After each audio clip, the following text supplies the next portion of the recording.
welcome to my channel. And today we are checking out the subreddit Am I the Devil? And this is where those um, stories on Reddit where the OP is clearly in the wrong go. And so I have found you some juicy stories that I would like to share with you. And I hope that you enjoy them as much as I have enjoyed finding them and reading them. So, without further ado, let's jump right in and find us some clearly devilish OPs. Our first story. Do any of you hate one child but clearly enjoy the other? Now, I am a parent.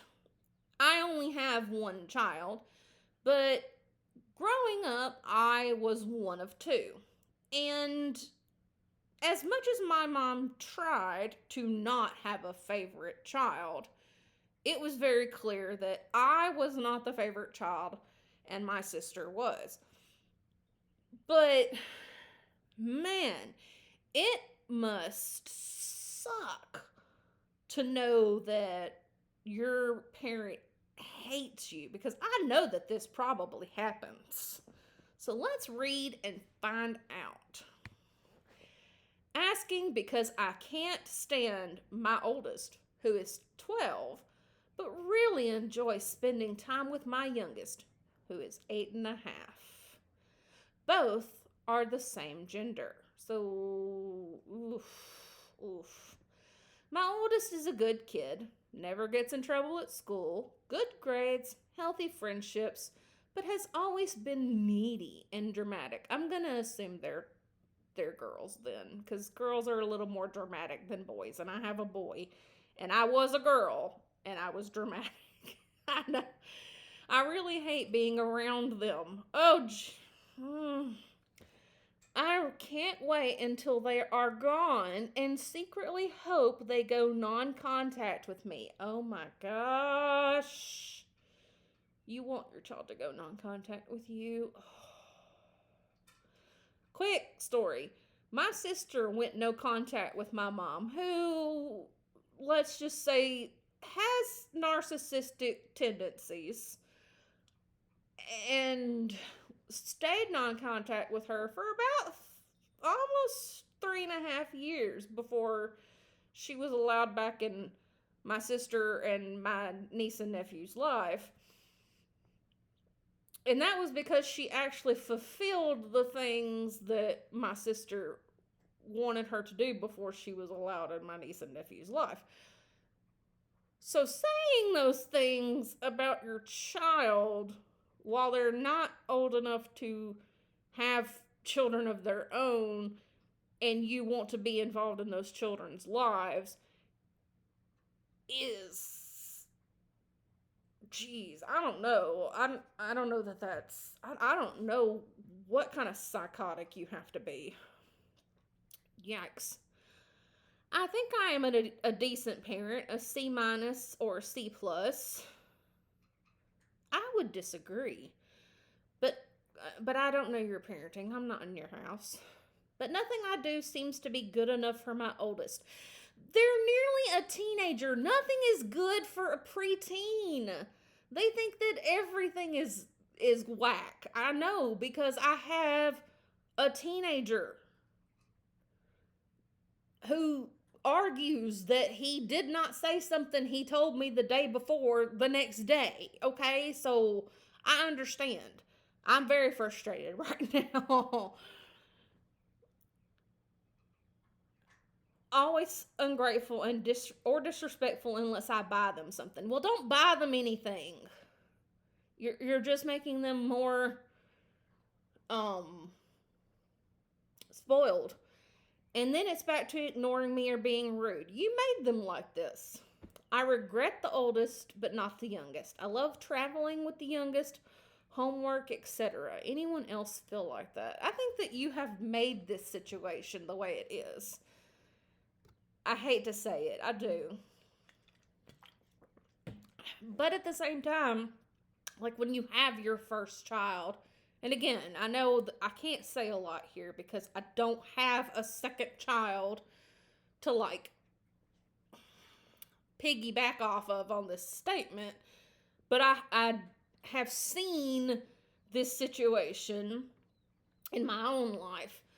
But you it's almost like you're experimenting with your oldest child because it's your only child at the time, so you do what you think is right, and then you're like spinning around like when things might not go right, and you mess up, and then you're on training wheels almost, like, and then if something goes wrong, then you pinwheel and make it right, and then you do a lot of learning with that first child, so that if you do have other children, you don't make those same mistakes, and you can do things a different way. But then again, also, no two children are the same.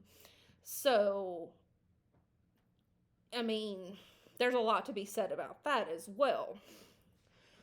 So, I mean, I just think that you, OP, have done just a lot of different style, a different style of parenting with your first child that made them very spoiled and entitled, and then you pinwheeled and did like another completely different style with your youngest. I don't know if you had any children in between, but definitely with your youngest. And now you've got two different children because you parented them different, and you never went back and like tried to change your parenting with your oldest child, because you can definitely change your parenting. Whether it works or not, it's hard to see, because you definitely have to like change that parenting like really quickly after like you notice, oh hey, this is not working, and they're turning out completely different to how I want them to turn out. But that's your fault, not your child's fault. You did it, not them. That's my 2 cents. If anybody else has any thoughts, please leave it in the comments. Our next one. I'm so sorry. Let me get a drink really quick.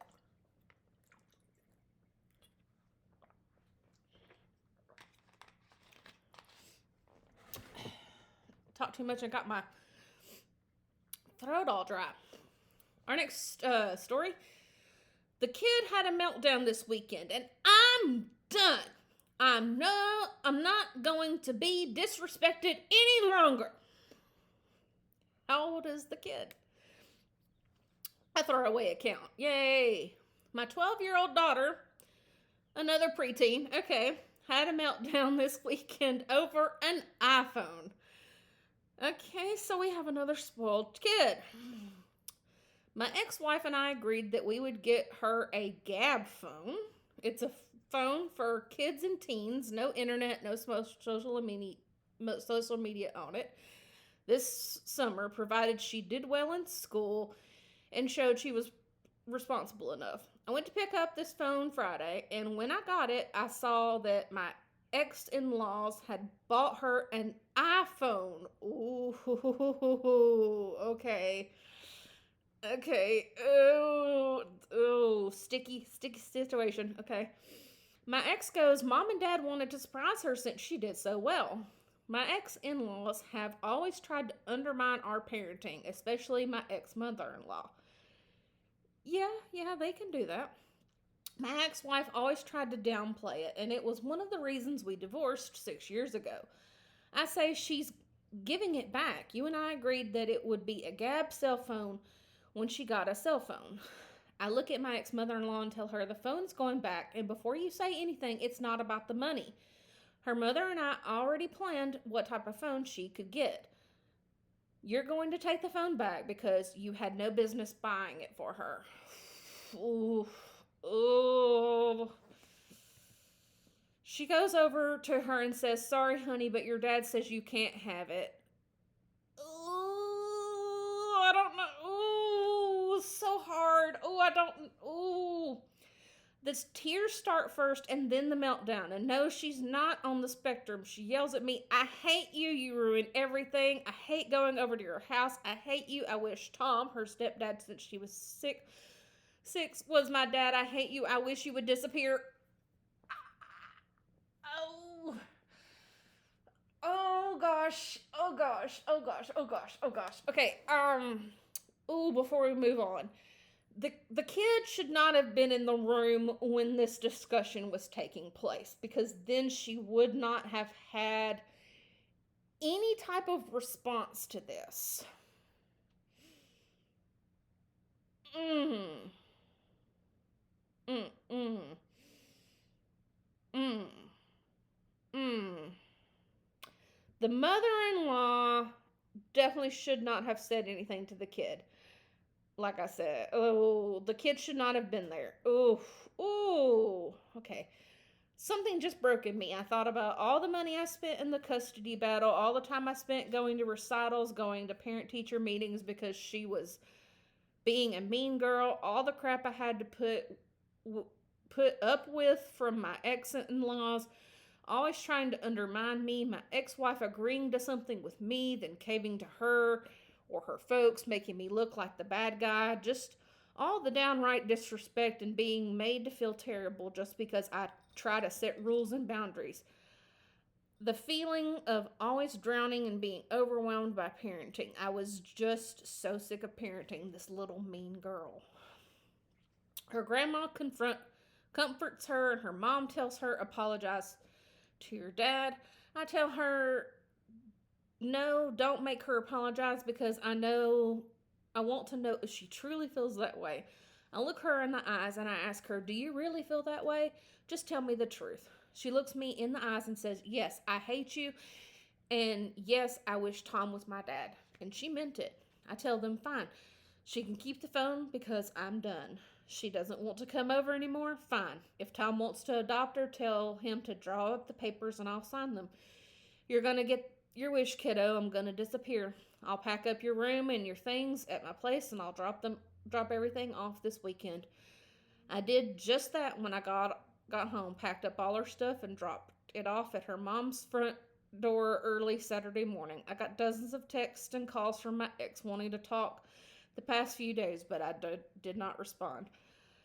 I was offered an assistant director job with an international division of my company a few weeks ago. Even though it is a huge promotion and a huge pay increase, I turned it down because of the extensive travel requirements and a possible relocation overseas. First thing this morning, I went to my boss and told him if the position was still open, I wanted it. By lunch, I was in a Zoom meeting with the VP of International and the department head of International, because before I left this evening, I was in HR filling out paperwork. I officially start the new job in 3 weeks. I know I'm going to have to talk to my ex and the kid eventually, but I mean what I said. I'm done. If her stepdad wants to adopt her, he can. If not, that's fine as well. I'll simply be a monthly check. I may update this if I'm just done being disrespected. Wow. Mm. Mm. Yeah. I mean, I can see where he's coming from. I absolutely can. But and she's not even a teenager yet, but children can say the meanest, most rotten things to you when they're upset. But you can't just take what they say to you like that and just internalize it and go, "You know what? Now I'm done being a parent." Because, if the amount of times that they tell you, "I hate you, I wish you would die," whatever, if you take that to heart every time that they say that, I mean, you would be out of their lives multiple times. I mean, because their brains are developing. They don't always know how to respond to their anger and stuff like that, and they lash out. Um, and like I said, she shouldn't have been in that conversation in the first place. Y'all should have sent her to her room so you, her mom, and the ex in laws could have had a discussion without her in the room could so she wouldn't have had that meltdown in the first place. At least that's what I think.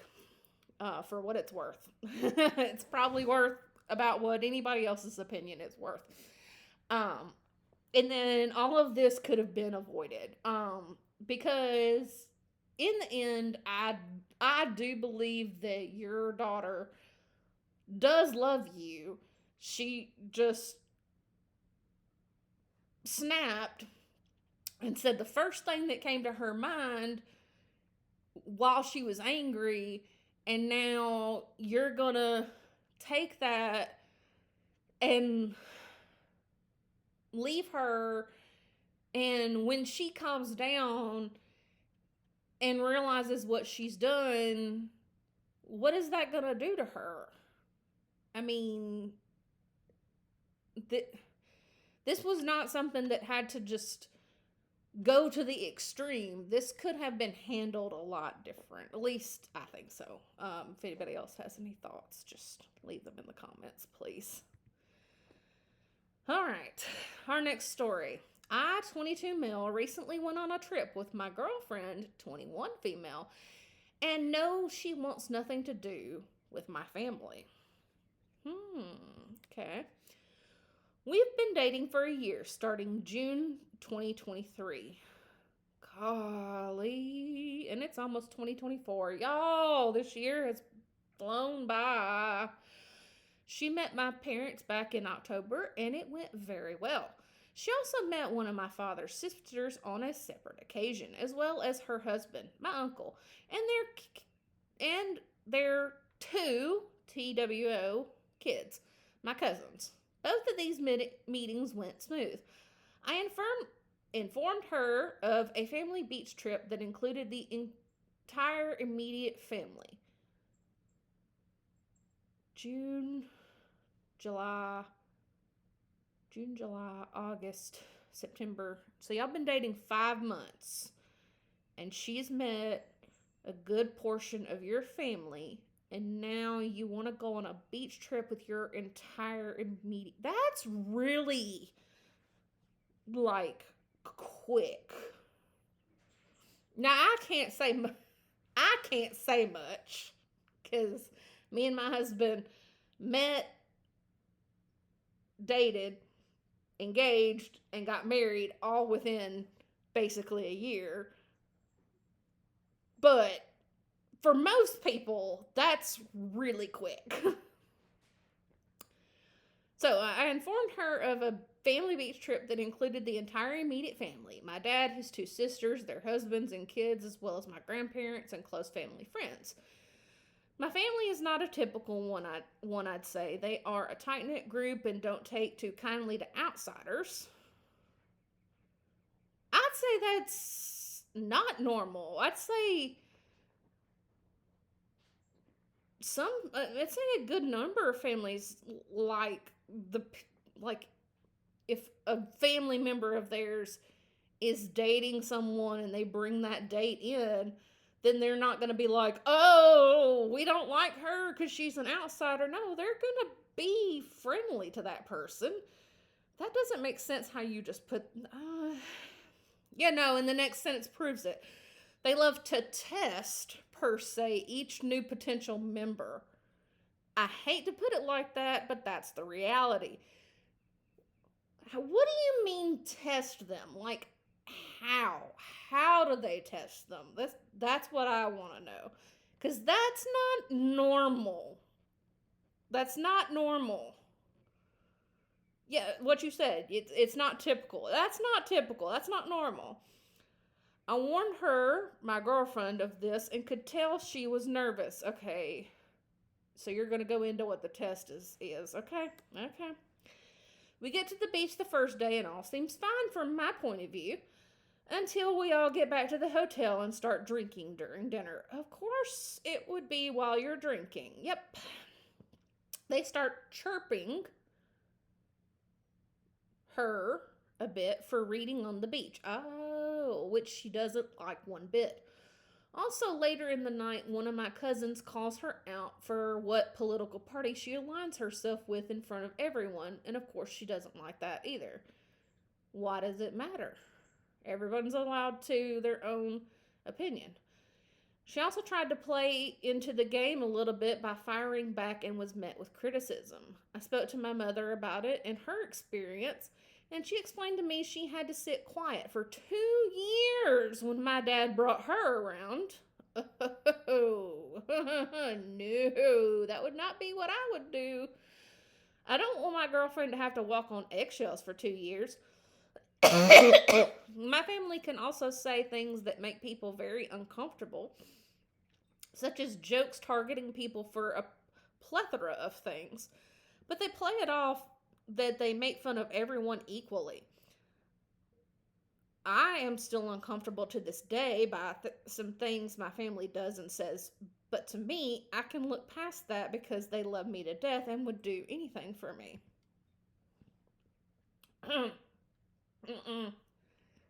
I stupidly asked her to take the high road and apologized to the family member. She fired back at me and said she did not like that at all, and rightfully so. I felt so pressured to make sure everything went right on this vacation that I didn't know what to do. Since we've gotten back home and the dust is settled, she informed me that she doesn't want to be around them anymore, and that if she has kids, those are the type of people she doesn't want her kids around. Do I try to make this work? Am I stuck with a terrible decision? TLDR. Too long didn't read. My girlfriend, after going on trips with my family and being hazed, now wants no contact. What should I do?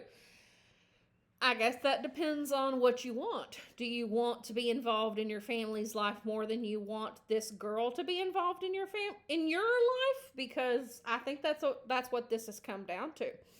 Do you love your family more than you love this girl and want her to be involved in your life? Because that's what it is.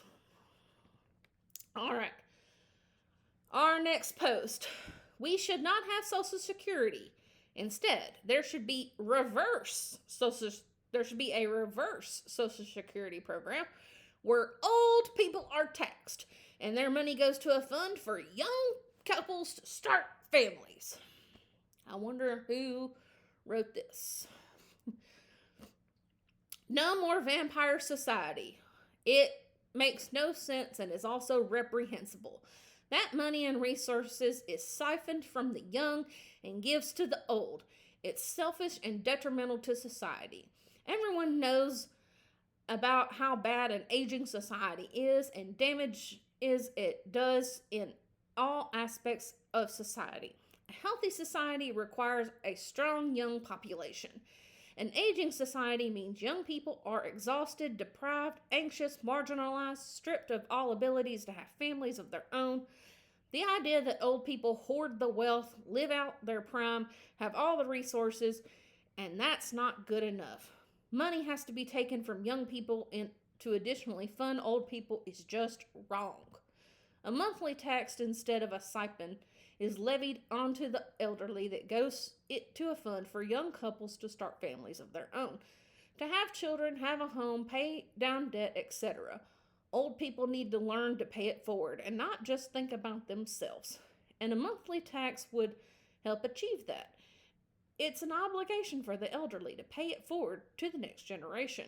It gives their work, wisdom, resources, money, assets, effort, etc. to better the next generation, whom are the backbone of society. It's about unlearning the boomer psyop. It's not about young serving the old. It should be old serving the young. Oh my gosh. I'm literally shaking my head. All right. 30-year-old man My 25-year-old girlfriend confessed to having spent 65 $6,500 of my savings when I asked her for a chunk of it to help pay rent. I had let her hold on to a few thousand for tax purposes a year and a half ago, and she promised it would remain untouched in her savings. What do I do? For background, and to add some truly Shakespearean levels of drama to the situation, I was entrusted with some money from my mother's estate about a year and a half ago when she came down with extreme cognitive decline from a failing health condition, and to have a backup plan to help take care of her with I stashed some in my savings and a few trusted friends' savings using gift tax exemptions, expecting no trouble whenever I may need to come collect.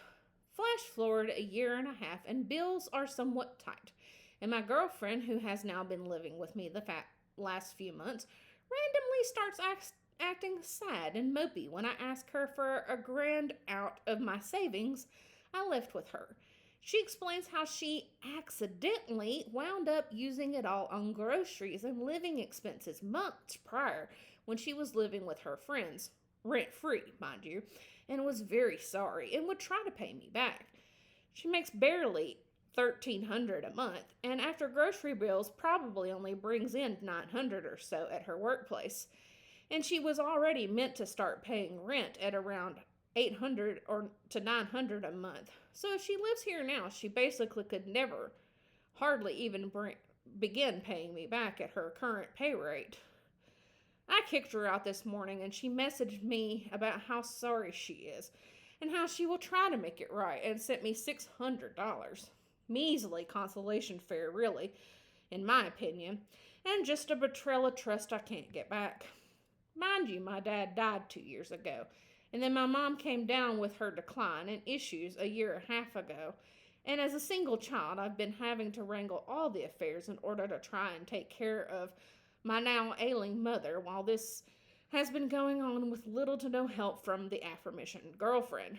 She still wants me back and hopes to win me back over somehow. I mean, I know it's fairly obvious. I should just leave her alone and just hope I get back what she stole from me somehow through payments or something. The way I trusted her too blindly kind of negates any legal action on my end, I think. The sad thing is, other than seeming a little distracted and oblivious, she always seemed to genuinely sweet and empathetic towards my issues and what I was going through. But yeah, I guess ultimately always just in her own la-la land. Anyway, I should carry her to the curb, right? I don't know. There seems a bit missing from this one. Edit. For clarification, a lot of people seem to be theorizing I'm some kind of trust fund brat trying to selfishly curb taxes for my own gain. I'm not. Let me clarify. My mother has been living paycheck to paycheck at an $80K type nursing job from before her mental decline, but had amassed a ton of credit debt over the years on BS. And then the debt has been floating over her since her decline, and any creditor could take her to court over any number of random but decent sized debts of a few thousand floating around at any time. I moved some of her money to uncollectible venues as a last resort in case she was cleaned out at some point by collectors. She's just an old woman who lost track of spending on credit, a tragic and sad story millions of elderly Americans fall into, but I don't think she deserves to die starving and without medication because of it personally. I don't know. I agree. I agree, but like, there's some stuff I think I might be missing because, like, usually in these stories the OP is seen as the bad guy, and like, I just can't see him as the bad guy. But so maybe there's something that I'm missing. I don't know. All right. And our next story is, am I the butthole for not allowing anyone to bring a +1 to my wedding? Am I the butthole for not allowing anyone who is not family, aka friends, to bring a... Okay, so that's a little more context. To bring a +1 to my wedding. Hi, everyone. I, 23 female, and my partner, 21 male, are planning our wedding. My partner and I are at a standstill about this topic. This will be a child-free wedding with family and friends. Family members will not be able to bring a +1 unless they are married, and friends will not be allowed +1s. For context, none of our friends are married. My partner friend feels as if I'm being disrespectful, but I see it as cost-effective. Not only do I not want people I don't know at my wedding, I also do not want to pay for their dinner and drinks, or have them in my wedding photographs that I'm paying a photographer for. Sometimes photographers will get pictures at the reception of just everyone enjoying themselves, and I don't want photos of these people, especially not knowing if they won't be staying together in the long run. He's saying it's rude to not allow them to bring their partners. I personally don't feel this way, but please tell me if it is. I also want to say I'm not allowing my friends to bring their girlfriends or boyfriends, so I'm not just singling out his friends. Am I the butthole? Edit. My partner's best friend's girlfriend is now feeling some kind of way because he's invited and she's not. Granted, they've been together for a little over 2 years, and they're going through relationship drama. I don't really want to deal with that, so apparently I'm being unfair. Okay. My husband and I have been married almost 15 years. It'll be 15 years next week. Today, as a matter of fact. Next week today. Do you know how many times I've actually looked at my photo album from my wedding since that day? I can count on 2 hands the amount of times. It's extremely rare. The pictures that I have printed out are 2. One of me in my wedding dress and one of the 2 of us. And that's it.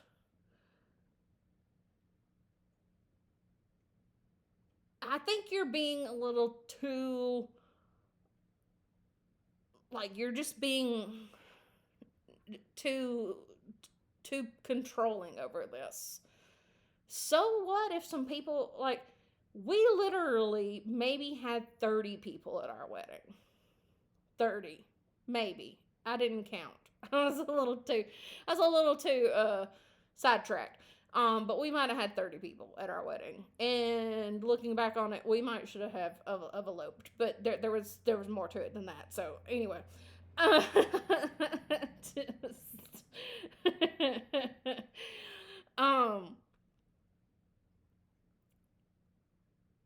In the end, like, the people that were there, like, there might be 1 or 2 people, like, in the pictures that, like, are we happy that they were there? Sure. But are we in contact with them anymore? No. But is it okay? Sure. Because it was our day. Because that's all that matters in the end. It is about you and your husband. That is it. Oh my gosh. People get so lost about their wedding that they forget it's about the husband and the bride. And that is our last story. Again, I am sorry for going off on a rant about that, but geez Louise. And if you liked that video, please like that video. This video, excuse me. And if you have enjoyed this video, please consider subscribing to my channel and watching some of my other content. I would very much appreciate it. And I'll see you in the next one. Have a good one. Bye.